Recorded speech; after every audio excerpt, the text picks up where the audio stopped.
Marami na ngang kaganapan na nangyari para kay Air Bando sa KBL. Malapit na nga bumalik mga boss sa bakbakan ng Korea si Boss Abando. Kahit limitado ang oras na ibinibigay kay Kai Sotto sa Japan B-League, ay swabe pa rin ang kanyang galawan ay pinapakita. Check charge mga boss. Ngayon linggo ang mga boss nating mga Pinoy import sa KBL at Japan B-League. Habang umuusok mga boss ang mga liga dito sa Pinas, pinapakulo din ng ating mga halimaw na Pinoy ang mga temperatura sa bansang Japan at Korea. Lipat tayo mga boss sa bakbakang Korean Basketball League kung saan bumabanat din sina Ethan Albano para sa Wonju DB. Big time galawan ni Kabayan sa huling laban nila. Bumanat din siya ng 23 na puntos, 8 assists at 3 rebounds. Binaon nga nila mga boss ang kanyang KGC sa score na 84-99. Bukod dito, gumagawa din ng pangalan si Miguel Ocson sa KBL para sa team ng Old Sun Movies Previews. 2 beses na nga mga boss nagpakitang gilas para sa buzzer beater. 3-pointer ang malupit dyan mga boss noong nakuha niya ang kanyang koponan kontra sa Kitty Sonic Boom. 1-point lead to win the game.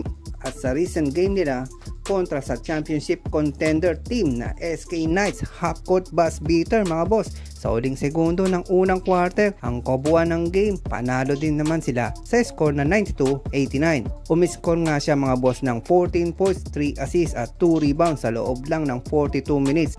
Grabing tiwala ng coach kay Ocson. Samantalang sobrang minamadali ng mga boss ng anyang KJC si Renz Abando. Alanganin na kasi mga boss ang KJC ng pagkalaglag sa playoffs ng liga. Expected mga boss na makakabalik si Boss Renz Abando sa katapusan ng Pebrero, pero mas maganda pa rin mga boss kung bumalik si Boss Lakay. Yung fully recover siya para mapaghalimaw muli sa game na kasalukuyang kasing nasa ilalim ng standing ng liga ang team ni Boss Abando. Pero suportado at present pa rin mga idol si Renz Abando sa mga bakbakan ng KJC sa ongoing season. Maliban dito, nagkaharap nga mga idol ng dalawang magkasunod na laban sina Kai at Dwight sa ongoing season ng Japan B-League. Pero ang totoo mga boss ay hindi pare-parehas sa playing time. Pero ngayon mga boss nakapaglaro lamang si Kai Sotto ng halos 11 minutos at kumamada pa siya ng 10 puntos at 2 rebounds, which is hindi na nga mga boss masama para sa ating pambato. Pero mas maganda sana kung mas aggressive si Kai at ipakita ang gigil. Samantala ibang Dwight Ramos ang nakaharap niya. May pagkahalimaw yata. Kumana lamang siya ng 25 puntos, 4 rebounds, 5 assists at 3 steals sa loob lang ng 35 minutos. Playing time nito, 2 beses nga tinalo ng Libanga Hokkaido ang Yokohama.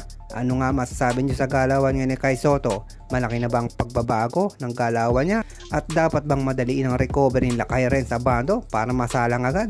Comment lang kayo mga boss.